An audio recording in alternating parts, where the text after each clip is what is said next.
Hello दोस्तों। आपका स्वागत है हमारे official YouTube channel new Mahindra coaching institute में। हमने परसेंटेज विषय पर डिस्कशन किया जो हमारे part first second third fourth and fifth और आपका सिक्स सेशन हुआ। हमने परसेंटेज पे जो मेथड डिस्कस किए वो आपके पेपर में बहुत आते हैं। सक्सेसिव हो गया, रेशियो हो गया, एबी रूल हो गया, ये सारे क्वेश्चंस आपके पेपर में आते हैं और प्रीवियस ईयर क्वेश्चंस में बहुत पूछे गए हैं। तो वो चीजें आपको रिवाइज करनी है और जो प्रीवियस क्लासेस हुई हैं प्लीज उनको जरूर देख लीजिएगा। और आज हम पार्ट 7 पे बात करेंगे जो आपका परसेंटेज है और ये क्या होगा कि ये रिवर्स केस क्या होता है। अच्छा, रिवर्स केस कोई ये नई चीज नहीं होती है, ये आपका सक्सेसिव जैसे ही होता है। बस हम क्या करते हैं वहां पर चीजें आपकी दी जाती हैं कि पहले साल में 10% की बढ़ोतरी हुई, दूसरे साल में 20% की बढ़ोतरी हुई, तब हम बताते हैं कि ओवरऑल आपका 2 साल बाद कितने परसेंट की बढ़ोतरी हुई, या फिर आपका प्राइस इंटू कंजम्पशन में लगा देते हो तो आपका एक्सपेंडिचर पे कितने परसेंट का चेंज आता है।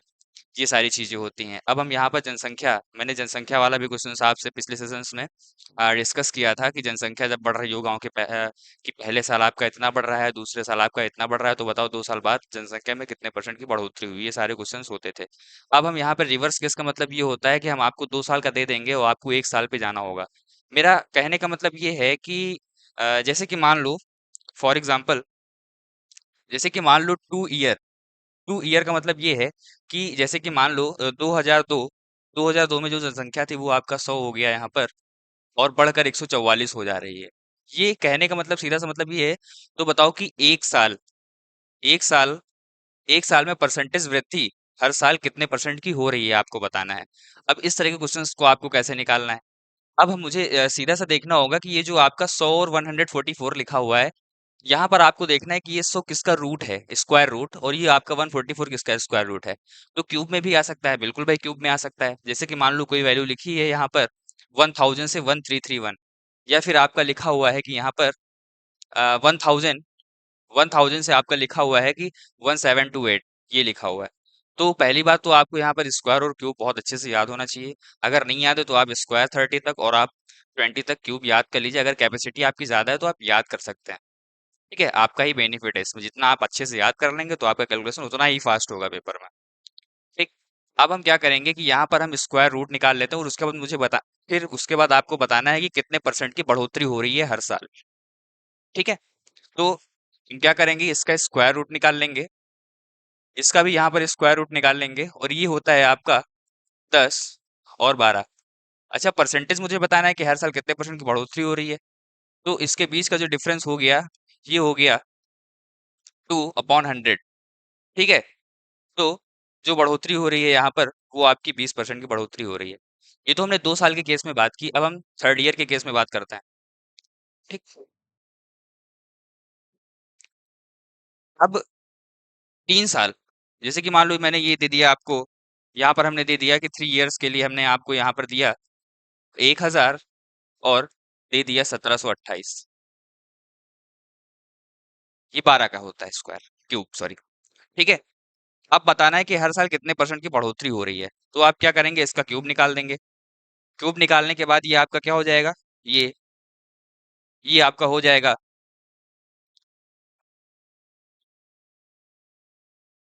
ये हो जाएगा यहाँ पर 10 और 12। ये भी आपका 10 और 12 हो गया। अब हम इसको सॉल्व कर लेंगे। अब जो बीच का डिफरेंस निकल के आएगा यहाँ से, ये निकल के आएगा आपका 2/10 × 100। यहाँ पर जो आपका बढ़ोतरी हो रहा है, यहाँ पर जो आपका परसेंटेज आ रहा है हर साल, कितने परसेंट की बढ़ोतरी हो रही है, 20% की बढ़ोतरी यहाँ पर भी हो रही है। कोई जरूरी नहीं है पेपर में कि आपको 1000 यहाँ पे 1728 ही मिले। ठीक है। यहाँ पर आपको क्या है भाई, कुछ भी मिल सकता है आपको। 21 का क्यूब मिल गया, या फिर आपका 31 का क्यूब मिल गया, या फिर आपको 1024 मिल गया। ये सारी चीजें आपको पहली बात याद होना चाहिए। ठीक। यहाँ पर हम मेथड डिस्कस कर रहे हैं कि क्वेश्चंस को कैसे सॉल्व करना है, रिवर्स केस को आपको कैसे सॉल्व करना है। अब हम क्वेश्चंस के थ्रू समझते हैं क्वेश्चंस कैसे आते हैं पेपर में, या फिर क्वेश्चन आए हुए हैं। अभी हम थोड़ा सा, जो आपके प्रीवियस ईयर क्वेश्चंस अभी आगे आपको मिलेंगे, सेम ऐसे ही क्वेश्चन आए हुए हैं, बस थोड़ा सा आपका डिजिट चेंज होता है बस। अब लिखा हुआ है कि एक शहर की आबादी एक वर्ष में 40 लाख से बढ़कर 44 लाख हो गई, तो प्रतिवर्ष वृद्धि की दर ज्ञात करें। आपको बताना है, सिंपली क्वेश्चन, छोटा सा क्वेश्चन है।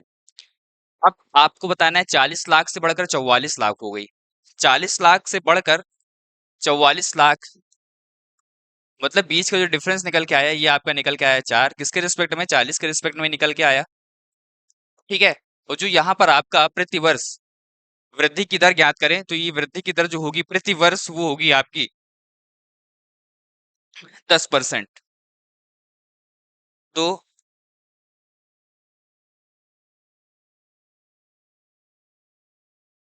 10% आपका आंसर होगा। सेकंड नंबर क्वेश्चन लिखा हुआ है कि 2004 में शहर की जनसंख्या 1000 है, 2007 में यह बढ़कर 1331 हो गई, तो प्रतिवर्ष वृद्धि दर ज्ञात करनी है यदि यह प्रत्येक वर्ष एक निश्चित दर से बढ़ती हो। प्रत्येक वर्ष एक निश्चित दर से बढ़ने का मतलब ये होता है कि हर साल जो आपका परसेंटेज निकल के आएगा वो आपका इक्वल निकल के आएगा। अब रिवर्स केस की मैंने बात की थी, तो मतलब यहां पर लिखा हुआ है कि 2004 और 2007, 2004 में जो आपकी जनसंख्या थी वो थी 1000, और 3 साल बाद मतलब 2007 में जो आपकी जनसंख्या हो गई वो हो गई 1331। मुझे क्वेश्चन से ही एक्चुअली पता चल रहा है कि 2004 और 7 के बीच का जो डिफरेंस होगा वो आपका यहाँ पे 3 और 3 साल की बात की गई है। या फिर आप यहाँ से भी पता कर सकते हो 1000 और 1331 ये आपका किसका क्यूब रूट होता है। भाई ये जो आपका 1000 है ये आपका 10 का होता है, और ये आपका 1331 है ये आपका 11 का क्यूब रूट होता है। ठीक। अब आपको परसेंटेज बताना है कि हर साल कितने परसेंट की बढ़ोतरी हो रही है आपको बताना है। तो आपको क्या करना है, ये आपका लिखा हुआ है थर्ड ईयर के केस में, थर्ड ईयर के केस में आपका लिखा हुआ है, ये लिखा हुआ है आपका 1000। ठीक है। इसका आपको क्यूब रूट निकालना है, क्यूब रूट निकालिएगा।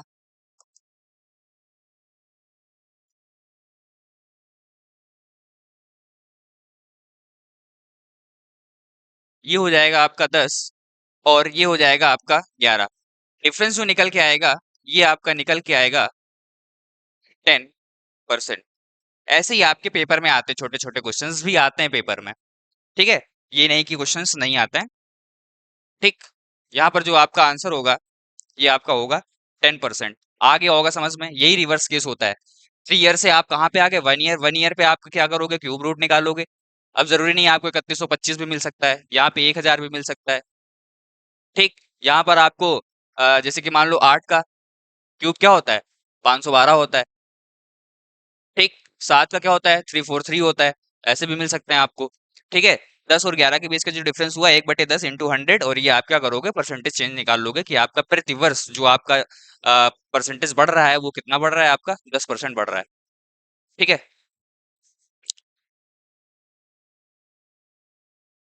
आते हैं प्रीवियस ईयर में। एसएससी फेज 9 2022 में आपका क्वेश्चन आया हुआ है, एक कंपनी की आय में प्रतिवर्ष परसेंटेज की वृद्धि होती है यदि वर्ष 2019 में इसकी आय रुपए 3125 थी और 2017 में आय रुपए 2 लाख हो गई थी, तो एक्स का मान ज्ञात करना है। ठीक है। हम फिर से क्वेश्चन को रीड कर दे रहे हैं कि एक कंपनी की आय में प्रतिवर्ष परसेंटेज की वृद्धि होती है यदि वर्ष 2019 में इसकी आय 3125000 थी और 2017 में आय आपका 2 लाख थी, तो एक्स का मान ज्ञात करना है।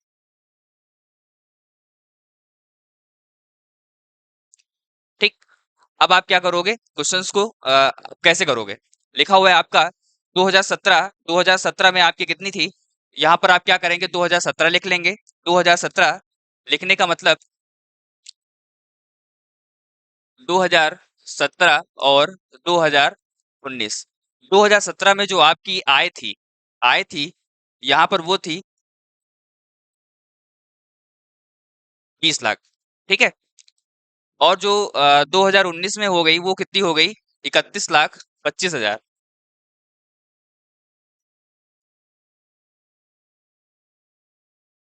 ठीक है। अब यहां से आपके 3 जीरो कैंसिल हो जाएंगे। अब यहां पर आपका निकल के आया 2125। कैंसिल करोगे आप, ये हो जाएगा 5 4 जा 20, 5 6 जा 30 हो गया, ये आपका हो जाएगा 5 2 जा 10, और ये हो जाएगा आपका 5 5 जा 25। अब आपको क्या करना है, यहाँ पर क्यूब रूट, अब ये सॉरी आपका स्क्वायर रूट हो गया, अब स्क्वायर रूट आपको निकालना है, तो ये हो जाएगा आपका 20 और ये हो जाएगा आपका 25। अब जो डिफरेंस आपका निकल के आया, ये आपका निकल के आया 25, 5/20 × 100। ये हो जाएगा आपका 25%। जो आपका निकल के आएगा वो आपका राइट आंसर होगा। 25% जो होगा वो आपका आंसर होगा, एक्स की वैल्यू।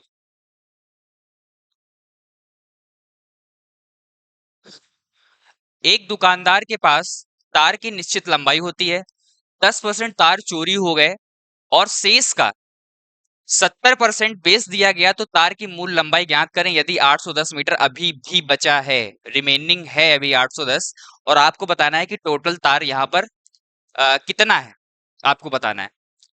थोड़ा सा हम बात करते हैं। अब ये जो लिखा हुआ है 10% तार चोरी होने का मतलब ये है कि ये जो आपका 10% है, 10% इज इक्वल टू आपका 1/10 है। टोटल जो तार था यहाँ पर ये था 1/10, मतलब टोटल आपका डिनोमिनेटर वैल्यू टोटल को डिनोट करती है। ये आपका टोटल तार जो था यहाँ पर वो था 10। चोरी होने के बाद का होने का मतलब है कि 10 में से एक आपका चोरी हो गया, जो आपका अब बचा हुआ है वो यहाँ पर जो बचे हुए का जो फ्रैक्शन होगा यहाँ पर वो होगा यहाँ पर 9/10। इसी तरह आपका लिखा हुआ है कि और शेष, शेष मीन्स 9/10 का 70% बेच दिया गया। 70% बेचने का मतलब ये होता है, अब 70% बेच दिया गया भाई। 70% बेचने का मतलब जो 70% का फ्रैक्शन होगा ये 7/10 होगा। 10 में से 7 हम क्या कर रहे हैं, बेच दे रहे हैं, तो भाई बचा कितना आपका 3/10। ये आपके पास अभी भी बचा हुआ है 3/10। अब लिखा हुआ है कि तार की मूल लंबाई ज्ञात करें यदि 810 मीटर अभी भी बचा है। 810 मीटर अभी भी बचा है, रिमेनिंग है, तो आपको एक्स की वैल्यू बतानी है। ठीक है, तो क्या करोगे, यहां पर माना तार की लंबाई एक्स है। ठीक, मैंने क्या किया कि जो टोटल तार है उसको मैंने क्या मान लिया, एक्स मान लिया। तो ये एक्स की वैल्यू आपको फाइंड आउट करनी है। क्या करोगे आप, 10% चोरी हो गया तो क्या होगा, यहाँ पर 9/10 बचा हुआ है अभी भी।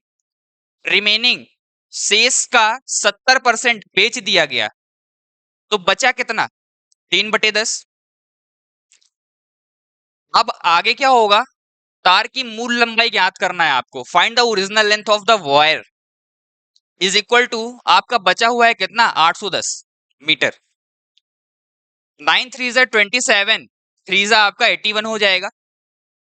x इज इक्वल टू 3000, 3000 आपका क्या है, तार अभी भी 3000 मीटर तार आपका क्या होगा, टोटल लेंथ होगी तार की। वायर की जो टोटल लेंथ होगी वो होगी 3000 मीटर। आगे होगा समझ में, नहीं आया तो वीडियो को थोड़ा सा बैक करके देख लीजिए, ये स्टेप्स कैसे आए हुए हैं। आपके इंपॉर्टेंट स्टेप्स यही हैं कि ये आपका 1/10 से 9/10 कैसे हो गया, 7/10 से आपका 3/10 कैसे हो गया। ये चोरी हो गया तो हम यहाँ पर माइनस कर दिए, ये आपने बेच दिया तो यहाँ पर हमने क्या कर दिया, 10 में से 7 माइनस कर दिया।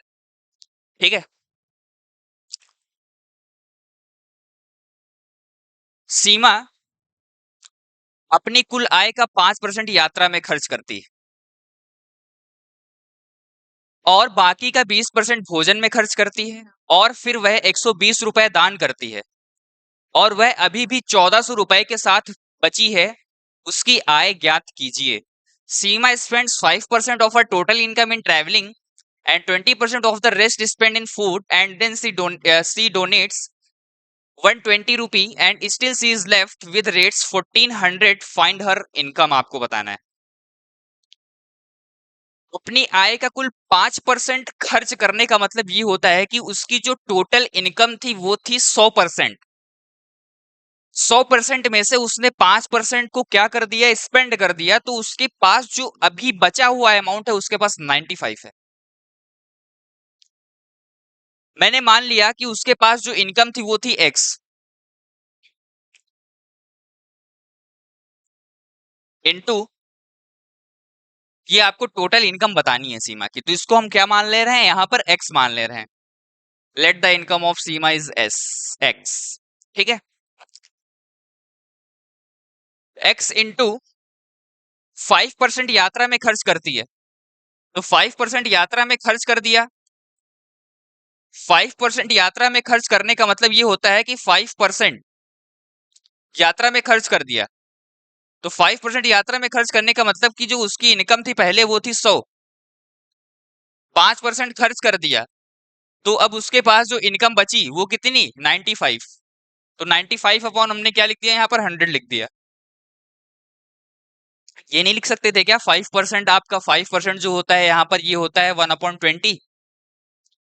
1/20 में से एक क्या कर दिया, 20 में से एक खर्च कर दिया, तो आपको ऊपर क्या बचा, 19 बचा। ये भी कर सकते हो। कितना, 19/20 भी कर सकते हो आप। ठीक है, इनटू 20% भोजन में खर्च करती है। 20% भोजन में खर्च करने का मतलब क्या होता है कि 20% का जो आपका फ्रैक्शन होता है वो होता है 1/5। 20% का जो आपका फ्रैक्शन होता है ये होता है आपका 1/5। 20% का फ्रैक्शन 1/5 होता है, और क्या कर दिया, खर्च कर दिया। तो जो उसके पास बचा वो कितना है अब, 4/5। 4/5। अब आगे क्या लिखा हुआ है, और फिर वह 120 रुपए दान करती है। 120 रुपए दान करती है, और वह अभी भी 1400 रुपए के साथ, मतलब उसके पास अभी 1400 रुपए की सेविंग है, उसके पास पैसे भी हैं। तो उसकी आय ज्ञात करना है आपको।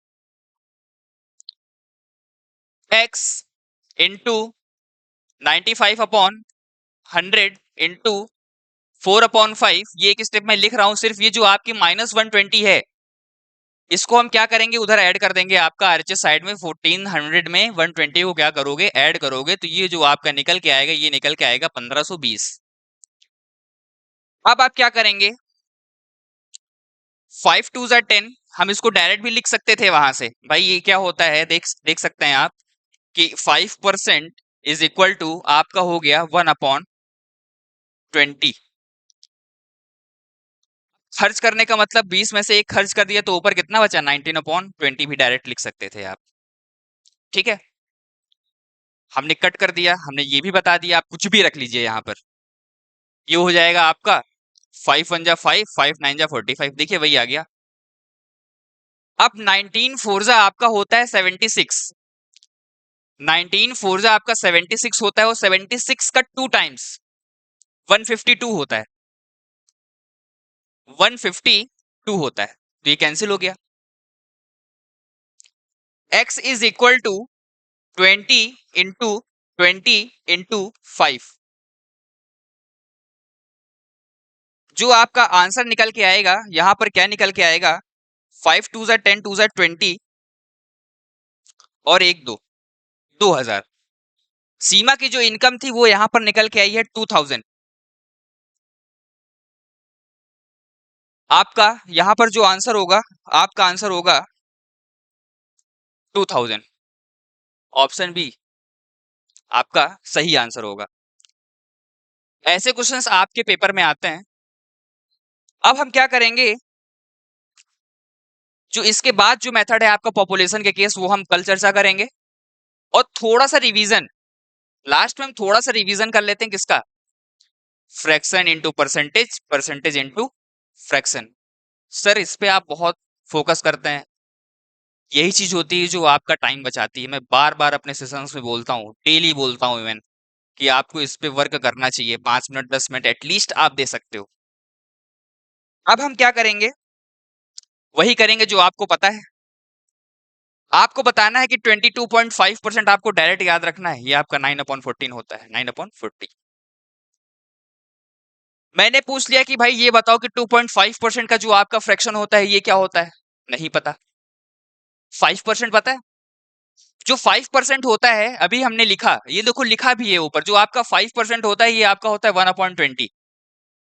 हमने आपसे सिंपली पूछ रखा है जो आपका 5% की वैल्यू होती है वो होती है यहाँ पर 2.5%। इट मीन्स यहां पर ये हो जाएगा आपका 1/20 इंटू 2। क्यों, क्योंकि यहां पर क्या करोगे, 2 से डिवाइड करोगे दोनों तरफ। तो ये जो हो जाएगा 2.5% is equal to 1/20 into t is equal to 1/40। जो वैल्यू निकल के आएगी, ये आपकी निकल के आएगी 2.5% की वैल्यू निकल के आएगी। आगे होगा समझ में? 16 2/3%, ये तो आता होगा 1/6। कंफ्यूजन कहां पे होता है? 66 2/3%। जिसको याद होता है उससे कंफ्यूजन नहीं होता, लेकिन हम इन दोनों में कंफ्यूज हो जाते हैं कि ये किसका है और ये किसका है। भाई ये जो है यहाँ पर, ये है आपका 2/3। ये तो पता ही होगा 33 1/3%, ये जो वैल्यू होती है ये आपकी होती है 1/3। 7 सॉरी 5.88% की जो वैल्यू होती है ये होती है आपकी 1/17। 6.25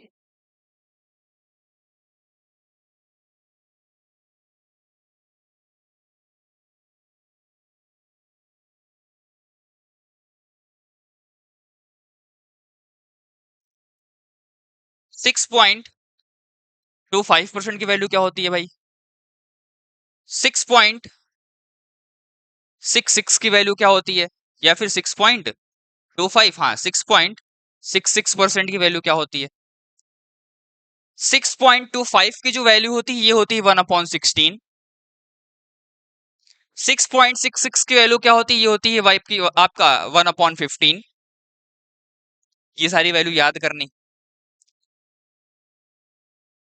अब आप क्या करोगे, ये आपका 14 जो आपका 2/7% होता है, ये क्या होता है? 14 2/7%।